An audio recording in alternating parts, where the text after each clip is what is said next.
Milé sestry a bratia, keď som bol menší, nemyslím len fyzicky, ale aj vekov, mladší by sme povedali, možno to je lepšie,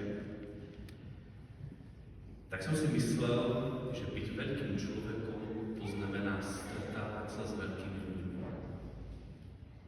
Mal som takú túžbu patriť do nejakej smotánky. Keby ste poznali mojich súrodencov, tak by ste vedeli, a moja sestra určite povedala, že ja som chcel byť prezidentom. Som chcel zmeniť svet. To som zistil, že stačí, keď zmením seba. A to je jednoducho, som si myslel, že byť veľkým znamená stretávať sa s veľkými ľuďmi. Byť v takej tej VIP skupine ľudí. A postupom času som si všimol, že tá VIP skupina ľudí je veľmi často veľmi úzká. Ja nemyslím tým, že by mali akože osieň pasy, ale že jednoducho ich nie je veľa. Všimol som si, že veľakrát sa zatvárajú pred ostatnými, vyberajú si salóniky. Jednoducho sa stránia väčšiny. Veľmi často jednoducho prichádzajú inkognito a odchádzajú inkognito. A veľmi často ich naplňa istý strach, že im niekto ublíži, že ich niekto jednoducho chce zosadiť z ich pozície. A som si povedal, to je veľmi ťažký život. Niekde možno tak vzadu, ešte vždy vo mne vychodí myšlienka, že človek by poznal nejakého takého VIP človeka, ale dnes si myslím, že veľkosť človeka nie je v tom, že väčšine sa musí vyhnúť, ale skôr v tom, že sa dokáže s väčšinou stretnúť. A keď som bol malý, tak som veľmi riešil to, ako sa cítim. Napríklad doma. Viete, máte deti, tak viete, že to proste jednoducho je ťažko vyhovieť. Že neustále, ako keby dieťa potrebuje niečo nové. Chce sa zabaviť. A dnes je to ešte možno náročnejšie ako v našich časoch. Jednoducho, že sa neustále treba aktualizovať na to, aby sme niekoho robili šťastným. Neskôr som pochopil a sa dostal do situácie, že skôr myslím na to, aby iní sa cítili dobre. Nie aby som ja mal neviem aký dom, ale aby iní pocítili, čo to je mať dom. Byť doma. A keď som bol malý, tak som sa modlil k Pane Márii. A som si myslel, že správna modlitba je tá, ktorá je vypočutá. Mal som konkrétny úmysel. A dnes viem, že správna modlitba nie je tá, ktorá je vypočutá, ale tá, ktorá premieni naše srdce. To je správna modlitba. Tá kanánska žena bola vypočutá kvôli tomu, že Ježiš odhalil jej premenené srdce. On veľmi dobre vedel, že ona to znesie. Nemyslíte si, že random Pán Boh hádže svoj kríž na niekoho, kto to neznesie. On veľmi dobre vedel, že to znesie. On poznal jej srdce. On poznal tú krásu. On vedel, že ona, keď vyšla z domu, si povedala, ja dneska toho Ježiša stiahnem domov, aj keby som ho mala v zuboch priniesť. On to vedel. Ale ľudovkou mal za sebou a volali sa apoštoli. Tí hňupí ju chceli odplašiť a im dal lekciu.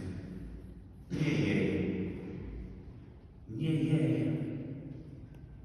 Vy, ženy, ktoré ste zažili, čo tu je, nebezpečie doma, ste zvyknuté na to, že jednoducho niekto vám takto pohrdne. Absolútne nehovorím, že to je správne.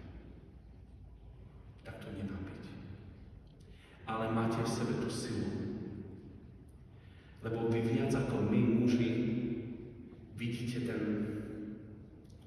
espirit rodiny.